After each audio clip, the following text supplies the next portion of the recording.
Turma boa do canal Ave Mais, um grande abraço, muito bom dia para você ligado aqui no canal 2 da plataforma Atenção Vascaínos. Estamos começando o Acorda Vascaínos dessa quinta-feira, dia 1º de maio, dia do trabalhador, feriado nacional, em nome da NIT Quantic. Você já usou os produtos da NIT Quantic? Você viu a chamada aí, faça uso. Eu comprei um produto da NIT Quantic para regular a flora intestinal, enfim, intestino e tudo geral, estômago. E olha, estou muito feliz, muito, mas muito feliz. São sachês pequenininhos, você bota na comida, como se fosse um molho teriyaki, um molho shoyu. Uma delícia, não traz nenhum prejuízo ao paladar, ao gosto da comida. Num feijão e arroz, numa salada, numa batata, enfim, num ovo mexido, num pão. Cara, muito gostoso e você usa e te faz muito bem, regulando a flora intestinal, regulando as funções do aparelho digestivo, muito bom. E tem outros produtos para outras áreas do seu corpo. Então, para a saúde, para você ter uma saúde natural, com produtos naturais, entre em contato com a NIT Quantic. O Vasco joga daqui a pouco, às 4 horas da tarde, contra o Operário de Ponta Grossa, o primeiro jogo da terceira fase da Copa do Brasil, contra um adversário que está vivendo um momento complicado, mas de um mês para cá, porque foi campeão paranaense há um mês atrás. Futebol é um negócio muito engraçado, né? É algo extremamente estranho quando você vê cenários como o Corinthians, por exemplo, há um mês atrás foi campeão paulista. Estava vendo ontem uma entrevista na ESPN do Emiliano Dias, auxiliar do Ramon Dias, que falou exatamente isso. Há um mês atrás a gente ganhava o Campeonato Paulista. Hoje eu estou aqui dando entrevista demitido. Assim é o futebol, muito cíclico e precisa dar resultados o quanto antes. E talvez seja por isso que a diretoria do Vasco esteja, de alguma forma, até demorando um pouco para anunciar um novo treinador e coloca nas mãos do Felipe, que é uma pessoa de extrema confiança, que é um profissional da área, não é um treinador com grandes oportunidades, mas é um cara que a gente não pode deixar de dizer o quanto entende de futebol, e mostrou qualidades em alguns trabalhos, mesmo que pequenos, por exemplo no Bangu, fez um bom trabalho, mas, é claro, não tem experiência como treinador, apesar de ter todos os cursos, mas deixa nas mãos do Felipe para escolher de uma forma correta o nome de um treinador. E essa época é uma época em que surgem trocentos nomes. Carpini, Pesolano, Luiz Castro, enfim, Vanderlei Luxemburgo, Mano Menezes, toda hora surge um nome e o trabalho é feito de uma forma sigilosa exatamente para que se tenha calma e que se tenha tranquilidade na escolha. A gente entende que o Vasco é um clube com dificuldades financeiras, que talvez não possa fazer nesse instante, apesar de ser SAF, mas ser uma SAF quebrada, grandes investimentos para ter um grande treinador.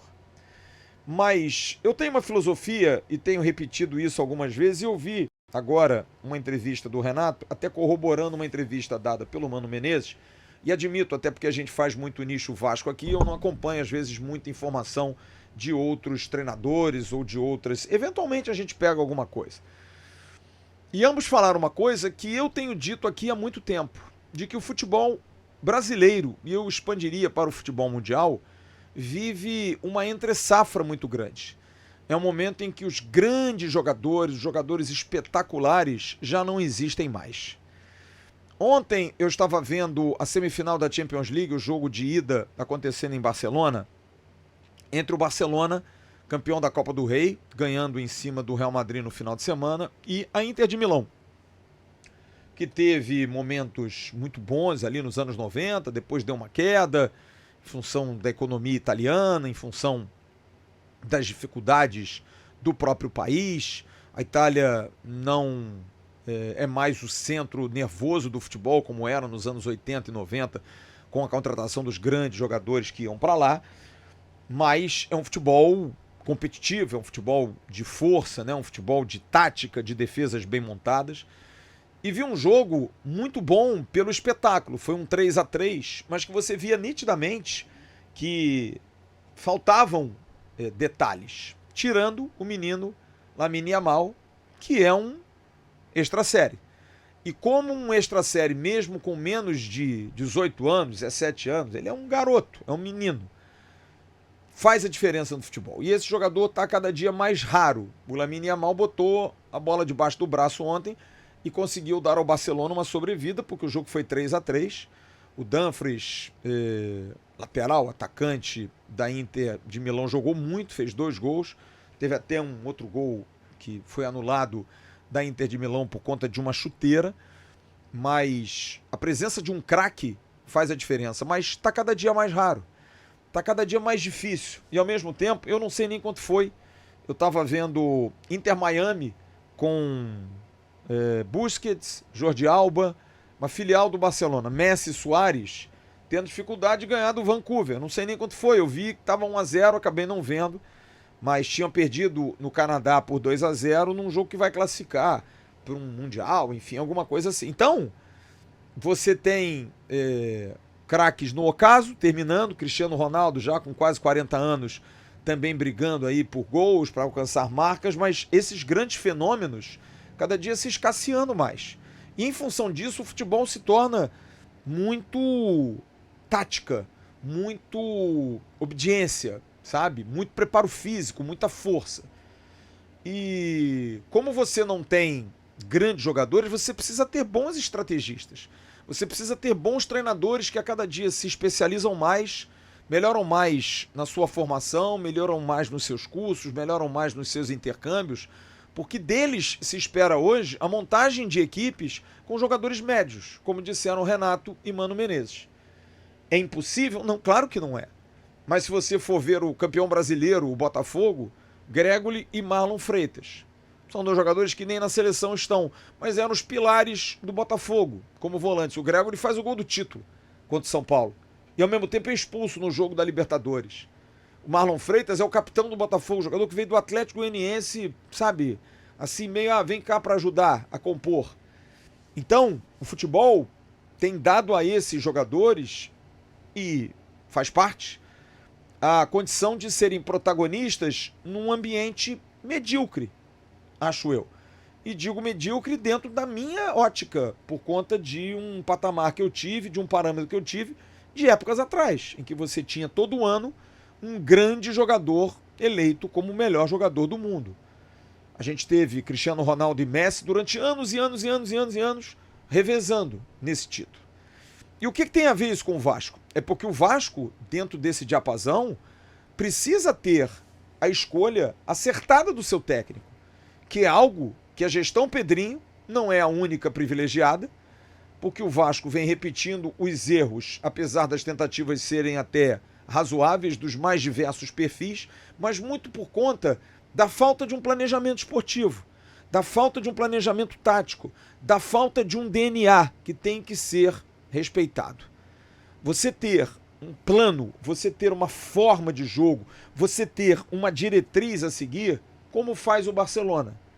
Porque o Barcelona, mesmo com dificuldade financeira, mantém a sua fábrica de revelações, revela jogadores o tempo todo, importa jogadores jovens de qualquer lugar do mundo, com ascendência muçulmana, com ascendência africana, com ascendência de leste europeu, não interessa. É bom jogador, é talentoso, está lá o De Jong, volante holandês, menino, o Lamine Yamal, jogadores que têm uma diferença clara.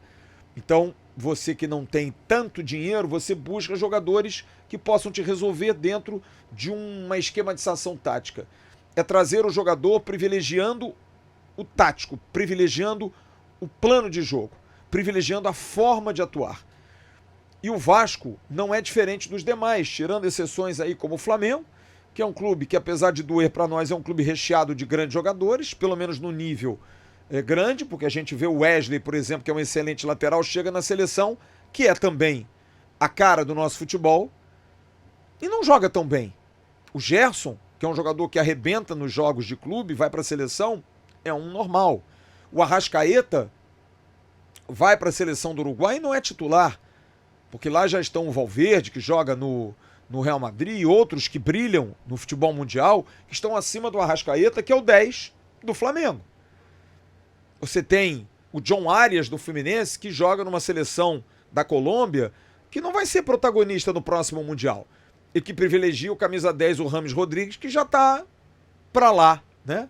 Já está mais próximo de parar. Então, o futebol tem essas situações em que a gente vê nitidamente que ele precisa de algumas atualizações. Mas aqui no Brasil existem as exceções, como o Flamengo e o Palmeiras, teoricamente. O Atlético eu divirjo um pouco, acho que o Atlético tem um elenco muito heterogêneo, não é um elenco homogêneo, tem bons jogadores alguns, mas outros muito fracos, comparados a esses muito bons. E você tem uma necessidade de organizar o seu time, porque o elenco do Vasco não é dos melhores, mas o time do Vasco é um time que está na média. E eu vou fazer isso aqui na plataforma, a gente vai fazer isso no canal. Aquilo que pediu o presidente Pedrinho, a gente vai fazer. Fazer uma comparação time por time, ver se o Vasco está entre os 8. E de alguma forma eu acho que vai dar. A gente vai estar entre os 8 com alguns jogadores entre os 8 melhores do Brasil dentre os times. Então eu vejo uma lógica, mas não adianta nada você ter, às vezes, bons jogadores se você não tem um bom treinador que dê jeito. É o que eu reclamava muito do Fábio Carille. Porque o Carille, ele era um treinador que deveria dar jeito, como deu o Rafael Paiva no passado, com um elenco também deficiente. E eu acho que o treinador hoje é a grande estrela. Por isso que eu acho que o Vasco, quando demora a escolher um treinador, ele não está errado. Porque não dá para errar de novo, como o Vasco vem errando nos muitos últimos anos. Precisa acertar, precisa ser mais direto, precisa ser mais, sabe, pontual. E acreditar que essa é a filosofia, essa é a forma de jogar. Assim vai atuar o Vasco. E quem tem que se encaixar são os treinadores. Ou então você traz um treinador que já seja dentro desse encaixe. E você vai nisso, privilegiando para mim marcas que são comuns ao Vasco e desculpe o saudosismo. Eu não posso ter um treinador que privilegia tanto a parte defensiva num clube como o Vasco, que precisa se arrumar defensivamente, mas que precisa ser um time ofensivo.